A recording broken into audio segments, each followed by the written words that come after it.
আসসালামু আলাইকুম everyone, welcome back to my channel. আমি আজকের পর্বে তৈরি করে দেখাবো মিষ্টি আলু আর গুঁড়া দুধ দিয়ে অসম্ভব মজাদার কালোজাম মিষ্টি। আপনারা নিশ্চয়ই মিষ্টির কালার এবং খাটা দেখে বুঝতে পারছেন মিষ্টিগুলো কতটা পারফেক্ট হয়েছে আর খেতে কতটা মজাদার হয়েছে। মিষ্টি আলু দিয়ে যে এত সুন্দর মিষ্টি তৈরি করা যায়, বাসায় একবার ট্রাই না করলে বুঝবেন না। কথা না বাড়িয়ে চলুন তাহলে আজকের রেসিপিটা শুরু করা যাক। মাঝারি সাইজের দুইটা মিষ্টি আলু সিদ্ধ করে নিয়েছি, তবে সিদ্ধটা এমনভাবে করতে হবে যেন পুরোপুরি সিদ্ধ হয়ে না যায়, একটু শক্ত শক্ত ভাব থাকে। মিষ্টি আলুর টুকরোগুলো সিদ্ধ করে নিয়ে ঠান্ডা পানিতে ধুয়ে আমি গ্রেট করে নিয়েছি, যেন কোনো দানা কিংবা লাম্পস থেকে না যায়। একেবারে মিহি করে ম্যাশ করে নিতে হবে। এই কালোজাম মিষ্টি বানানোর সময় আলুর ম্যাশটা যদি পারফেক্ট না হয়, আপনার মিষ্টিটাও পারফেক্ট হবে না। এখানে সিদ্ধ গ্রেট করা 1 কাপ পরিমাণে মিষ্টি আলু রয়েছে, দিয়ে দিলাম 1/3 কাপ ময়দা। এখানে আপনারা আটাটাও ইউজ করতে পারবেন।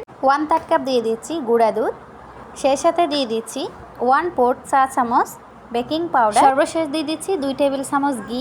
আপনারা এখানে চাইলে বাটারটা ইউজ করতে পারবেন, তবে কুকিং অয়েলটা দিয়ে মিষ্টি তৈরি করতে যাবেন না, তাহলে আপনার ফ্লেভারটাও আসবে না, মিষ্টিটাও পারফেক্ট হবে না। এবার হাত দিয়ে ভালোভাবে সমস্ত উপকরণটাকে একটা ডুয়ে পরিণত করতে হবে, একেবারে মসৃণ ডু যাকে বলে। কয়েক মিনিট সময় নিয়ে এই ডুটাকে মলাম করে নিলেই সুন্দরভাবে পারফেক্টলি হয়ে যাবে। দেখুন কতটা সফট হয়েছে। এই ডুটাকে রেস্টে রাখার কোনো প্রয়োজন নেই, সব মিষ্টি যেন এক সাইজের হয়, সেজন্য আমি 2 টেবিল চামচের মেজারমেন্টের একটা চামচ নিয়ে মিষ্টি বানানোর জন্য ডুটাকে আলাদা করে নিচ্ছি। এভাবে করলে আপনার সমস্ত মিষ্টিগুলো এক সাইজের হবে, দেখতেও সুন্দর লাগবে। ইতিমধ্যে ডুটাকে একেবারে মেজারমেন্ট করে আলাদা করে নেওয়া হয়ে গিয়েছে। এবার হাতের তালুতে অল্প পরিমাণে ঘি মেখে নিয়ে মিষ্টিগুলোকে তৈরি করে নিতে হবে। যেহেতু কালোজাম মিষ্টি একটু লম্বা আকৃতির করব, তাই আমি লম্বা আকৃতির করে শেপ দিয়ে বানিয়ে নিয়েছি। আর আপনাদের পছন্দ মতো গোলাকৃতির শেপ দিয়েও মিষ্টিগুলো বানিয়ে নিতে পারবেন। দেখুন আমি খুব সহজেই কিন্তু মিষ্টিগুলো বানিয়ে নিচ্ছি। আপনারা চাইলে ইজিলি ভাবে এই শেপটা দিয়ে বানিয়ে নিতে পারবেন। সেম পদ্ধতি ফলো করে আমি সমস্ত মিষ্টিগুলো একই শেপ দিয়ে বানিয়ে নিচ্ছি। এর মাঝে আমার সমস্ত মিষ্টিগুলো বানানো হয়ে গিয়েছে। দেখুন মিষ্টিগুলোর লুক কতটা সুন্দর আসছে,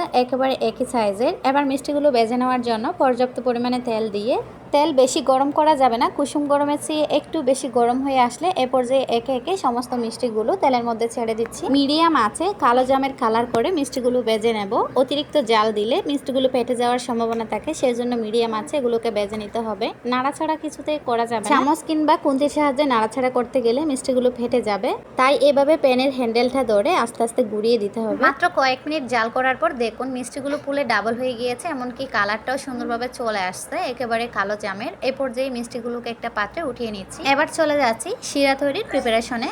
এখানে নিয়ে নিচ্ছি 1.5 কাপ পরিমাণে নর্মাল পানি, সেই সাথে দিয়ে দিচ্ছি মেজারমেন্ট কাপের 1 কাপ পরিমাণে চিনি। 1.5 কাপ নর্মাল পানির জন্য 1 কাপ পরিমাণে চিনি যথেষ্ট। এই শিরার এই রেশিওটা ঠিক থাকলে আপনি বেশি কিংবা কম করেও মিষ্টি যে কোনো সময় তৈরি করে নিতে পারবেন। এবার চিনিটা সম্পূর্ণভাবে গলে যাওয়া পর্যন্ত অপেক্ষা করছি, সেই সাথে একটা ব্লকও তুলে নেব। শিরাতে সম্পূর্ণ ব্লক আসতে শুরু করলে এই পর্যায়ে সব মিষ্টিগুলো শিরাতে দিয়ে দিলাম। এবার জাল করব গড়ি ধরা 5 মিনিট মিডিয়াম আছে। চুলার আঁচটা এক পর্যায়ে রাখা খুবই ইম্পর্টেন্ট, কারণ আপনার মিষ্টিগুলো আগে থেকে ভেজে নেওয়া, তাই আপনার মিডিয়াম আছে এ পর্যায়ে জাল করতে হবে। 5 মিনিট জাল করার পর জাস্ট আমি চুলাটা অফ করে এভাবে রেখে দেবো। ঢাকনা খোলারও কোনো প্রয়োজন নেই, একেবারে ঠান্ডা হয়ে যাওয়া পর্যন্ত অপেক্ষা করছি। আমি 5 ঘন্টা পর ফিরে আসলাম। দেখুন সমস্ত শিরাটা মিষ্টিতে টেনে নিয়েছে।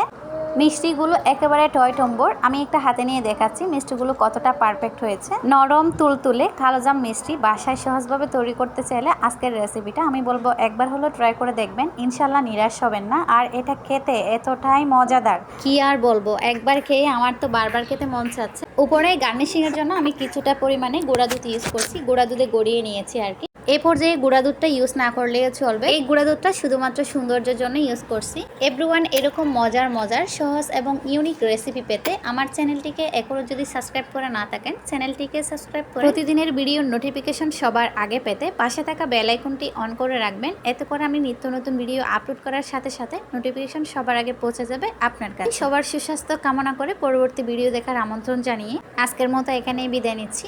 আল্লাহ হাফেজ।